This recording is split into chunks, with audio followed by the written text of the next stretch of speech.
नमस्कार, आप देख रहे हैं जन समस्या महाराजगंज न्यूज। ऐसी खबरें पाने के लिए हमारे चैनल को लाइक और सब्सक्राइब जरूर कर दें ताकि इस तरह की खबरें हम आपको दिखाते रहें। आज महाराजगंज में उत्तर प्रदेश के मुखिया योगी आदित्यनाथ ने सभा को संबोधित किया और सभा संबोधित करने के दौरान कुल 5 विधानसभा में कितने का पैकेज किन विधानसभा को दिया और महाराजगंज से रेलवे लाइन से जोड़ने की बात उन्होंने की मुख्यालय को। आइए जानते हैं हम जन समस्या महाराजगंज न्यूज पे कि मुख्यालय को रेलवे लाइन से कब और कैसे जोड़ा जाएगा। अग्रसर करते हुए 1058 विकास परियोजनाओं का लोकार्पण शिलान्यास होने जा रहा है और आप अपने बाईं तरफ देख सकते हैं इतनी बड़ी संख्या में शिलापट लगे हुए हैं और धीरे धीरे अनावरण हटता हुआ और हमारा जनपद महाराजगंज विकास की ओर अग्रसर होता हुआ जोरदार तालियों के साथ स्वागत, अभिनंदन, वंदन। जोरदार तालियां हमारे जनपद निवासियों के लिए। हमारी ये योजनाएं हमारे जनपद के लिए मील का पत्थर साबित होंगी विकास और खुशहाली के क्षेत्र में। और कार्यक्रम को आगे बढ़ाते हुए जैसा कि हम सभी जानते हैं विभिन्न योजनाओं के तहत हमारे लाभार्थियों को लाभान्वित किया जाता है, जिसके लिए एक बार पुनः सादर आमंत्रित करते हुए ससम्मान अनुरोध करते हुए परम आदरणीय श्रद्धेय यशस्वी माननीय मुख्यमंत्री जी से कि अपने कर कमलों से हमारे लाभार्थियों को सम्मानित करें। इसके क्रम में सर्वप्रथम मुख्यमंत्री बाल सेवा योजना के तहत कोविड-19 के तहत हमारे जिन परिवारों के माता पिता जिन बच्चों से बिछड़ गए थे उनको आज लैपटॉप वितरण कर ज्ञान की रोशनी के लिए किया जा रहा है। कुमारी प्रीति पांडे, एक बार जोरदार तालियां। कुमारी चित्रा प्रजापति, हमारे इन सभी विद्यार्थियों के लिए एक बार जोरदार तालियां। कोविड-19 से प्रभावित परिवार हैं।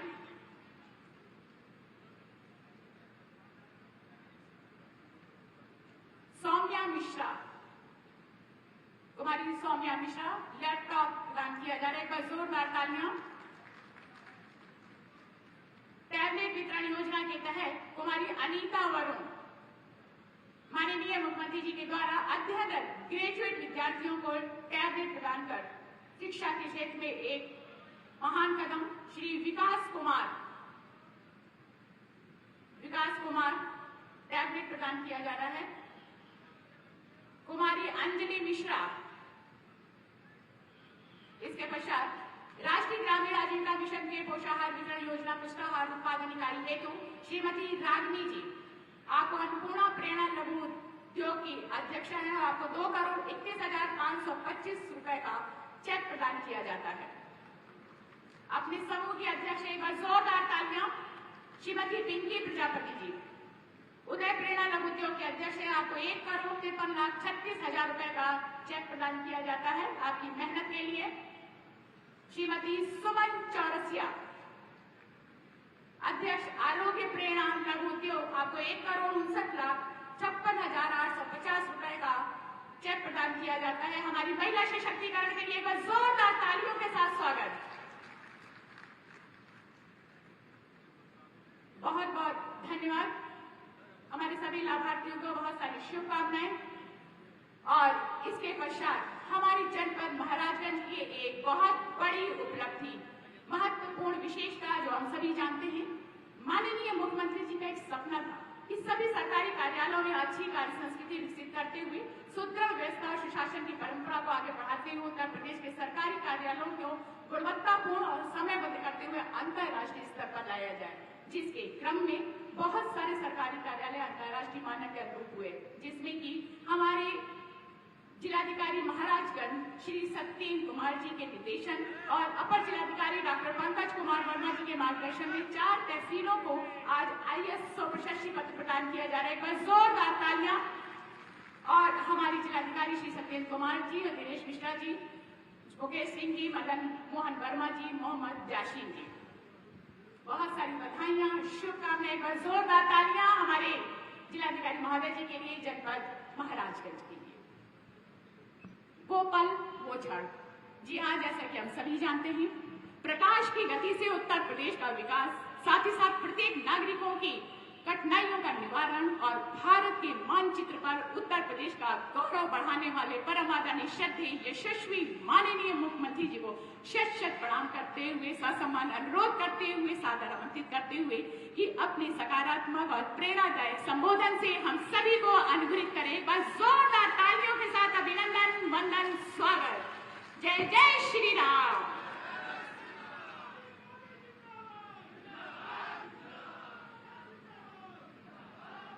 भारत माता की, भारत माता की, भारत माता की। वंदे वंदे वंदे। केंद्रीय मंत्री, महाराजगंज संसदीय क्षेत्र के लोकप्रिय सांसद माननीय श्री पंकज चौधरी जी, प्रदेश सरकार में मेरे मंत्रिमंडल के सहयोगी, जनपद महाराजगंज के प्रभारी मंत्री श्री दयाशंकर मिश्र दयालु जी, जिला पंचायत के अध्यक्ष श्री रविकांत पटेल जी, माननीय विधायक महाराजगंज सदर श्री जयमंगल कनौजिया जी, माननीय विधायकगण श्री ज्ञानेन्द्र सिंह जी, प्रेम सागर पटेल जी, ऋषि त्रिपाठी जी, दुर्ग कुमार त्रिपाठी जी, आज के इस कार्यक्रम में उपस्थित भारतीय जनता पार्टी के क्षेत्रीय अध्यक्ष श्री सहजानंद राय जी, विधान परिषद सदस्य ध्रुव कुमार त्रिपाठी जी, पूर्व विधायक बजरंग बहादुर सिंह जी, जिलाध्यक्ष परदेशी रविदास जी और भारी संख्या में उपस्थित जनपद महाराजगंज से जुड़े हुए सभी उपस्थित भाइयों और बहनों, आज मुझे काफी दिनों के बाद महाराजगंज जनपद में आने का अवसर प्राप्त हुआ है। इस अवसर पर जनपद महाराजगंज की 1058 परियोजनाओं के लोकार्पण और शिलान्यास के साथ ही 2800 करोड़ रुपए की परियोजनाओं की सौगात जनपद वासियों को प्राप्त हो रही है। इसके लिए मैं मंचस्थ सभी माननीय जनप्रतिनिधियों के प्रयासों की सराहना करते हुए आप सभी महाराजगंज वासियों को हृदय से बधाई देता हूं, अपनी शुभकामनाएं देता हूं। भाइयों बहनों, विकास की परियोजनाएं बताती हैं कि अब उत्तर प्रदेश के प्रत्येक नागरिक के मन में जाति, मत और मजहब के आधार पर बंटवारा नहीं, बल्कि बिना भेदभाव के प्रधानमंत्री मोदी जी के विजन को गांव, गरीब, किसान, नौजवान, महिलाएं और समाज के प्रत्येक तबके तक ले जाने के लिए एक नए जज्बे के साथ कार्य करने की एक नई मिशनरी भाव पैदा हुई है। आज ये भावना हर एक क्षेत्र में देखी जा सकती है। महाराजगंज जनपद सीमावर्ती जनपद है। इस जनपद का अपना इतिहास है। कहते हैं जब भगवान बुद्ध की मां अपने मायके जा रही थी तो राम कराम जाने के पहले देवदह के पास इसी महाराजगंज जनपद में भगवान बुद्ध का जन्म हुआ। इसका मतलब ऐतिहासिक पृष्ठभूमि के साथ इसका संबंध जुड़ा रहा है। उन सभी स्थलों पर मुझे स्वयं जाने का अवसर प्राप्त हुआ। आज भी वहां पर बने हुए स्तूप, वहां पर जो मिट्टी के बड़े बड़े टीले हैं, वे कहीं ना कहीं इसकी गवाही देते हैं। और यही नहीं, देश आजादी के आंदोलन में महाराजगंज से जुड़े हुए तमाम स्वतंत्रता संग्राम सेनानियों का योगदान कोई विस्मृत नहीं कर सकता है। यह देश जब आजादी का अमृत महोत्सव मना रहा है, तब भारत माता के उन महान सपूतों का स्मरण हम सब के लिए एक नई प्रेरणा प्रदान करता है। मंच पर आने के पहले मुझे उन्हीं महापुरुषों में से प्रोफेसर सिप्पन लाल सक्सेना की प्रतिमा पर पुष्पांजलि करने का अवसर भी प्राप्त हुआ है। आप सब जानते हैं प्रोफेसर सिप्पन लाल सक्सेना देश की संविधान सभा के लिए जिन प्रतिनिधियों का चयन हुआ था, उनमें से प्रोफेसर सक्सेना भी एक महान हस्ती थी। उन्होंने अपना कार्य क्षेत्र इस जनपद को बनाया था, इस क्षेत्र को बनाया था, और यहां पर शिक्षा की, समाज सेवा की एक नई अलग आजादी के बाद भी निरंतर जगाते रहे। आज यहां पर उनकी प्रतिमा पर पुष्पांजलि का कार्यक्रम हुआ है। मैंने आज जिला प्रशासन से कहा है, प्रोफेसर सिप्पन लाल सक्सेना की भव्य प्रतिमा उनकी समाधि स्थल पर लगनी ही चाहिए, जिससे इस महापुरुष की स्मृतियों को हम यहां पर जीवंत बनाए रखने के साथ ही वर्तमान पीढ़ी को उनके व्यक्तित्व और कृतित्व से प्रेरणा लेने के लिए कह सके, एक आदर्श सबके सामने प्रस्तुत कर सके। और उन आदर्शों में से महान आदर्श प्रोफेसर सिप्पन लाल सक्सेना का भी रहा है। ऐसे अनंत महापुरुष हुए हैं जिन्होंने जीवन के प्रत्येक क्षेत्र में कार्य करते हुए इस जनपद को एक नई पहचान दिलाने का कार्य किया। और आज महाराजगंज जनपद अपनी प्रगतिशील कृषकों के माध्यम से, जन सेवकों के माध्यम से, नौजवानों की प्रतिभा के माध्यम से देश और दुनिया के सामने अपना झंडा गाड़ता हुआ दिखाई दे रहा है। और भाइयों बहनों, इसी अभियान को एक नई गति देने के लिए डबल इंजन की सरकार आपके पास बार बार विकास की परियोजनाओं को लेकर के आती है। और मान करिए 2800 करोड़ रुपए एक साथ एक जनपद को प्राप्त हो रहे हो, ये कोई सामान्य बात नहीं है। ये लगातार यहां पर कार्य, कोई सोचता था भाइयों बहनों 17 के पहले जनपद महाराजगंज भी पूर्वी उत्तर प्रदेश के उन जनपदों की तरह स्थापित जनपद था जहां पर बरसात प्रारंभ होने के साथ ही इंसेफ्लाइटिस का दंश मासूमों को निगलने लगता था। याद करिए, सैकड़ों बच्चे इस बीमारी की चपेट में आते थे। 1977 से लेकर के 2017 तक इन 40 वर्षों में हमने पूर्वी उत्तर प्रदेश के 50,000 से अधिक मासूमों को खोया है।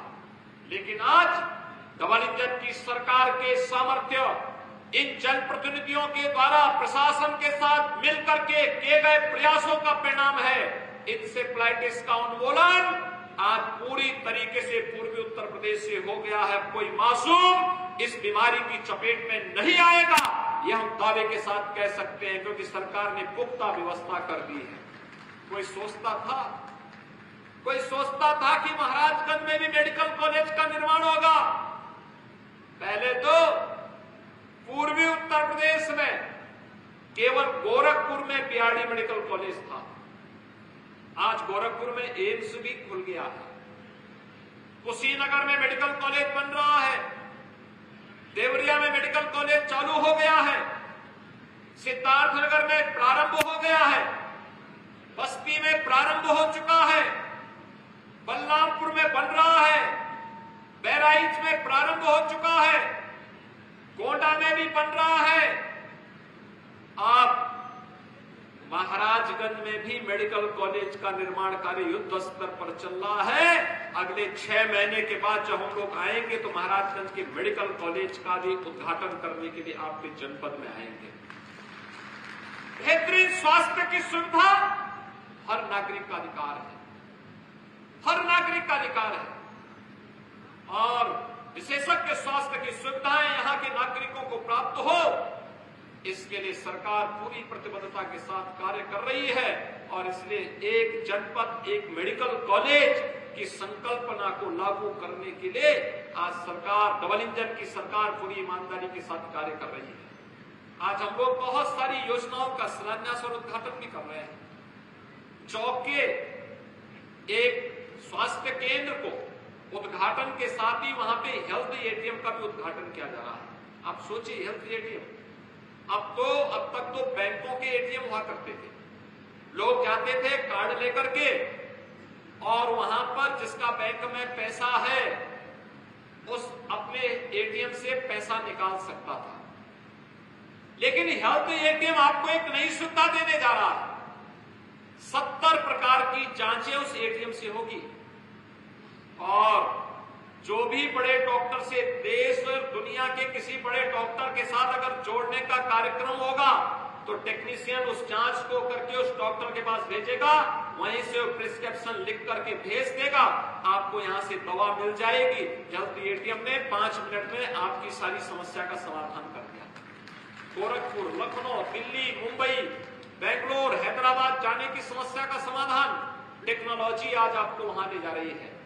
चौक के स्वास्थ्य केंद्र में एक हेल्थ एटीएम लग चुका, उसको फंक्शनल करने में, ट्रेनिंग देने में कुछ समय लगेगा, लेकिन एक कार्यक्रम आगे बढ़ रहे हैं और आज हम सब यहां पर आए हैं इन्हीं सब कार्यक्रमों को लेकर के। ये इंसेफ्लाइटिस का कारण क्या था?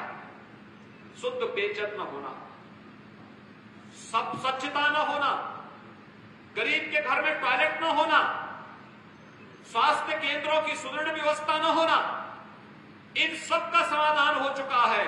और आज तो हम लोग जनपद महाराजगंज के प्रत्येक परिवार के घर में हर घर नल की योजना, हर घर तक नल से शुद्ध आरओ का पानी पहुंचाने की योजना का भी यहां पर शिलान्यास कर रहे हैं। आने वाले कुछ समय के बाद आप देखेंगे, लोकसभा चुनाव आते तो आप देखेंगे हर घर तक पाइपलाइन बिछती हुई दिखाई देगी और बहुत सारे घरों तक शुद्ध पेयजल की आपूर्ति होती हुई दिखाई देगी। ये शुद्ध पेयजल भाइयों बहनों आधी से अधिक बीमारी का समाधान है, आधी से अधिक बीमारी का समाधान है और उस बीमारी का समाधान इसके माध्यम से भी करने का प्रयास। हम स्वास्थ्य केंद्रों को भी सुदृढ़ कर रहे हैं, मेडिकल कॉलेज भी दे रहे हैं, स्वच्छता के अभियान को भी आगे बढ़ा रहे हैं, हर घर में शौचालय भी उपलब्ध करवाए गए हैं और साथ साथ शुद्ध पेयजल भी हर घर तक पहुंचाने के लिए डबल इंजन सरकार पूरी ईमानदारी के साथ कार्य कर रही है। भाइयों बहनों, आपने देखा होगा जो लोग जाति के नाम पर बांटने थे आए हैं, इन लोगों ने आपको दिया क्या दिया? जाति के नाम पर बांटते थे, मत और मजहब के आधार पर बांटते थे। जब संकट आता था आपके साथ खड़े नहीं होते थे। पंकज जी कह रहे थे आपके सामने, आवास आपको नहीं मिल पाए थे पिछली सरकारों में, शौचालय नहीं मिल पाया था, बिजली नहीं मिल पाती थी, रसोई गैस के कनेक्शन नहीं मिल पाते थे, स्वास्थ्य का आयुष्मान भारत का कार्ड नहीं था, कोई सुविधा नहीं मिल पाती थी। और अब तो सरकार ने उत्तर प्रदेश के अंदर 6 वर्ष में हम लोगों ने 54 लाख से भी गरीबों को ग्रामीण और शहरी क्षेत्र में एक आवास उपलब्ध करवाया है। 54 लाख परिवारों को अनुमान करिए, 54 लाख परिवार आजादी के बाद आवास से वंचित थे। 2 करोड़ 61 लाख गरीबों को एक शौचालय उपलब्ध करवाया, अब तक ये लोग इससे वंचित थे। 1 करोड़ 55 लाख गरीबों को बिजली का कनेक्शन उपलब्ध करवाया, आजादी के बाद ये सब वंचित थे। 15 करोड़ लोगों को पिछले 3 वर्ष से उत्तर प्रदेश के अंदर फ्री में राशन की सुविधा उपलब्ध हो रही है। फ्री में राशन, उससे पहले फ्री में वैक्सीन, उससे पहले फ्री में उपचार और फ्री में टेस्ट भी, कोरोना का फ्री में टेस्ट करने की सुविधा भी उपलब्ध करवाई गई है। भाइयों बहनों, सरकार का संकल्प होता है। अभी यहां के विधायक कह रहे थे, विधायक जी कह रहे थे पंटाकिया गांव के बारे में, कोई पूछता ही नहीं था। उनका वन विभाग के लोग भी और तमाम अन्य लोग उनका शोषण करते थे। आजादी के बाद उनको वोटिंग राइट भी नहीं थी, राशन कार्ड नहीं था, एक भी पक्का मकान नहीं था। आज महाराजगंज की सभी 18 बस्तियों में चहल पहल है। हर गरीब का मकान, पक्का मकान बन रहा है। हर गरीब के पास राशन कार्ड है। हर गरीब के पास सरकार की सभी प्रकार की सुविधाएं प्राप्त हो रही है। हमने उसकी जाति नहीं देखी, उनका मत और मजहब नहीं देखा। हमने तो केवल ये माना कि हमारा नागरिक है, इसको शासन की सुविधा का लाभ मिलना ही चाहिए। और डबल इंजन की सरकार ने वो लाभ उन लोगों तक पहुंचाने का कार्य किया। भाइयों बहनों, आपने समर्थन दिया 2014 में, 2017 में, 2019 में, 2022 में, तो विकास की प्रक्रिया तेजी के साथ आगे बढ़ रही है। आज मैं आपको यही कहने के लिए आया हूं, डबल इंजन की सरकार है तो डबल स्पीड से कार्य हो रहा है। आपका सोनौली जाने वाला मार्ग 6 लेन का बनने जा रहा है।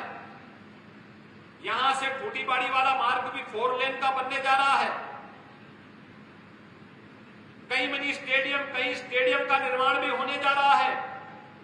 नई नई टाउन एरिया का निर्माण कई पनियरा में, कई प्रतावल में, कई ब्रिजमनगंज में, ये सभी नई बन रही है।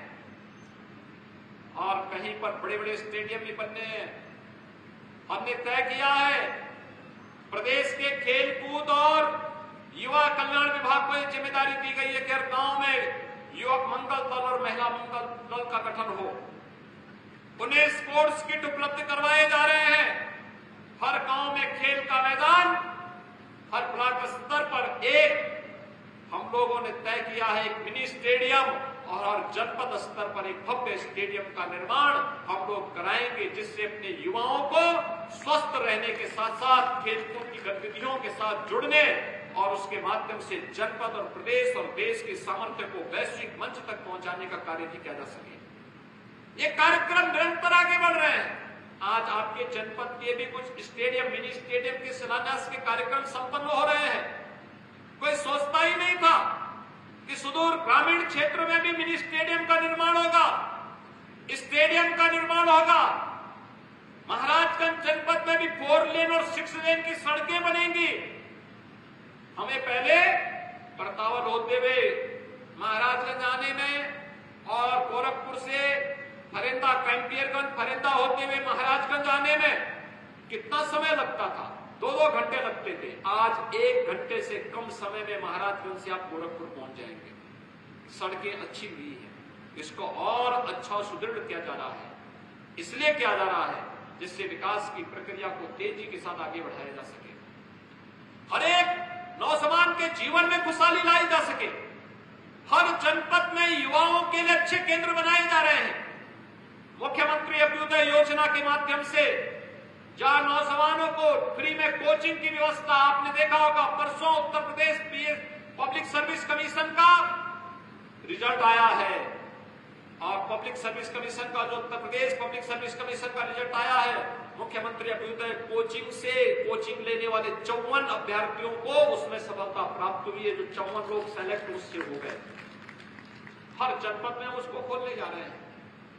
हर जनपद में स्नातक और प्रास्नातक के छात्रों को टैबलेट और स्मार्टफोन दे रहे हैं। आपने देखा होगा अभी कुछ बेटियों को यहां पर टैबलेट उपलब्ध करवाया गया, जिससे हर जनपद में नौजवान तकनीकी दृष्टि से सक्षम बन सके। यहां का नौजवान भी देश और दुनिया की जानकारी अपनी टैबलेट में कैद करके रख सके।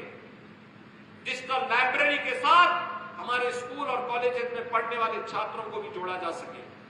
उसी प्रक्रिया को जोड़ने के लिए एक बार फिर से डबल इंजन की सरकार आपके पास है, लेकिन डबल इंजन की सरकार को निचले स्तर तक पहुंचाने के लिए भी उन सभी संस्थाओं में जब एक समान विचारधारा की सरकारें होती हैं तो जमीनी धरातल पर योजना का लाभ पहुंचाने में मदद मिलती है। आपने जिला पंचायत में भारतीय जनता पार्टी को समर्थन किया। आज विकास की योजनाएं क्षेत्र पंचायत और जिला पंचायत के माध्यम से जमीनी धरातल तक पहुंच रही है। स्थानीय निकाय, नगर निकाय के चुनाव होने जा रहे हैं और नगर निकाय के चुनाव में भी अकूत पैसा आएगा, लेकिन उस पैसे का उपयोग करने वाली बोर्ड का गठन होना चाहिए। डबल इंजन की सरकार का पैसा किसी नगर निकाय में आए और बोर्ड उस लायक ही न हो कि पैसा खर्च कर सके, तो फिर सारी मेहनत में पानी फिर जाएगा। इसलिए वहां पर हम लोग आज बहुत अच्छी सुविधाएं देने जा रहे हैं। स्ट्रीट लाइट हो, सीसीटीवी कैमरे से एक एक गतिविधि को नगर निकाय के अंदर पूरी तरह कैद किया जा सके। हमारे नगर निकाय न केवल integrated command and control centre के रूप में बल्कि ट्रैफिक मैनेजमेंट भी उसके माध्यम से हो और बेटी और महिलाओं के लिए सेफ सिटी का कार्य भी कर सके। इस दृष्टि से इस प्रकार के पुख्ता व्यवस्था हर नगर निकाय के अंदर बनाने की प्रक्रिया प्रारंभ हुई है। स्ट्रीट लाइट एक जैसी दिखाई दे, किसी भी नौजवान को अपने किसी भी सर्टिफिकेट के लिए, वह आय प्रमाण पत्र हो, निवास प्रमाण पत्र हो, जाति प्रमाण पत्र हो, कोई भी वेरिफिकेशन की कार्रवाई हो, उसके लिए जगह जगह न जाना पड़े। नगर निकाय के अंदर निवास करने वाले लोगों को सुविधा नगर निकाय के अंदर ऑनलाइन मिल जाए। ये सुविधा को भी हम आगे बढ़ाने की कार्रवाई कर रहे हैं और इसके लिए हम लोग चाहते हैं कि भारतीय जनता पार्टी का बोर्ड बनाने के लिए आप सबको पूरी प्रतिबद्धता के साथ रखना होगा। जो समर्थन आपने अब तक दिया है उस समर्थन को आशीर्वाद के रूप में आगे बढ़ाते रहिए। भाइयों बहनों, विकास होगा, वर्तमान की पीढ़ी के साथ साथ भावी पीढ़ी का भविष्य उज्जवल होगा। उत्तर प्रदेश का नौजवान जैसे आज के दिन पर पहचान का मोहताज नहीं, देश और दुनिया के अंदर कहीं जाएगा लोग पलक पावड़े बिछा करके उसका स्वागत करते हैं। 17 के पहले यहाँ के नौजवानों के सामने पहचान का संकट था, वे कहीं जाते थे पहचान छुपाते थे। आज पहचान छुपाने की आवश्यकता नहीं है। आज तो बड़े गौरव के साथ कह सकता कि मैं उत्तर प्रदेश से आया हूं, उसी उत्तर प्रदेश से आया हूं जिस उत्तर प्रदेश में कभी प्रभु राम ने जन्म लिया था। उस उत्तर प्रदेश से आया हूं जो भगवान कृष्ण की जन्मभूमि जिस उत्तर प्रदेश में, उसी उत्तर प्रदेश से आया हूं बाबा विश्वनाथ का धाम जिस उत्तर प्रदेश में है। उस उत्तर प्रदेश से आया हूं जहां भगवान बुद्ध की सर्वाधिक तीर्थ स्थल जिस उत्तर प्रदेश में है। आज अपनी पहचान इन सभी पवित्र स्थलों के साथ साथ सुशासन के मॉडल के रूप में बढ़ रहे उत्तर प्रदेश के खास कारण भी है। और इसलिए भाइयों बहनों, विकास की सभी परियोजनाओं का लाभ हम सबको निरंतर प्राप्त होता रहे। स्थानीय निकाय चुनाव में, नगर निकाय के चुनाव में भी इसी ईमानदारी के साथ हमें आगे बढ़ने की आवश्यकता है। डबल इंजन सरकार का लाभ नगर निकाय में निवास करने वाले हर नागरिक को प्राप्त हो सके, हर नौजवान को प्राप्त हो सके, हर व्यापारी को सुरक्षा का एहसास हो सके, उस प्रकार की स्थिति हमें निरंतरता देने के लिए आवश्यक है। और इसके लिए मैं आह्वान करने के लिए आया हूं कि आज जो लगभग 2800 करोड़ रुपए की परियोजनाएं आज आपके जनपद महाराजगंज को प्राप्त हो रही है, इन योजनाओं को तेजी के साथ जमीनी धरातल तक पहुंचाने के लिए हमें पूरी ईमानदारी के साथ कार्य करना होगा। और अभी पंकज जी ने जो बताया है, रेलवे लाइन की एक नई सौगात, यानी जनपद महाराजगंज का जिला मुख्यालय ऐसा था जहां रेलवे लाइन से नहीं जुड़ा था। हुगली तो जुड़ा था, लेकिन फरेंदा भी जुड़ा था, मोहतरमा भी जुड़ा था, लेकिन जिला मुख्यालय इससे वंचित था। अब ये जो नई रेलवे लाइन जाएगी, PM Gatishakti national master plan के अंतर्गत इस योजना को भी लिया गया है। और इस प्रकार की योजनाएं हर बड़े प्रोजेक्ट के साथ जब जुड़ेगी तो आप देखेंगे कि ढेर सारी संभावनाओं के द्वार आगे खुलते हुए दिखाई देंगे। आज के इस अवसर पर मैं एक बार फिर से आप सभी महाराजगंज वासियों को 2800 करोड़ रुपए की इन परियोजनाओं के लिए हृदय से बधाई और शुभकामनाएं देते हुए आप सबके जीवन में मंगल और शुभकामनाओं का द्वार निरंतर खुलता रहे, इस विश्वास के साथ मैं आप सब को नगर निकाय चुनाव में भी भारतीय जनता पार्टी के अभियान को एक गति देने के लिए, अपील करने के लिए आप सबके बीच में आया हूं। आप सबके प्रति मेरी शुभकामनाएं। धन्यवाद। जय हिंद। बहुत बहुत धन्यवाद। एक बार जोरदार तालियों के साथ अभिनंदन, वंदन, स्वागत। और जैसा कि कहा जाता है कि जिन्होंने सभी का सम्मान किया, और आइए अब हम उनका सम्मान करते हैं एक छोटी सी उपहार स्वरूप भेंट देकर। प्रेम, अहिंसा और त्याग की मूर्ति के रूप में हमारे भगवान महात्मा बुद्ध जी की प्रतिमा को प्रदान करते हुए, सम्मानित करते हुए हमारे सभी सम्मानित जनप्रतिनिधिगण, एक बार जोरदार तालियों के साथ अभिनंदन वंदन स्वागत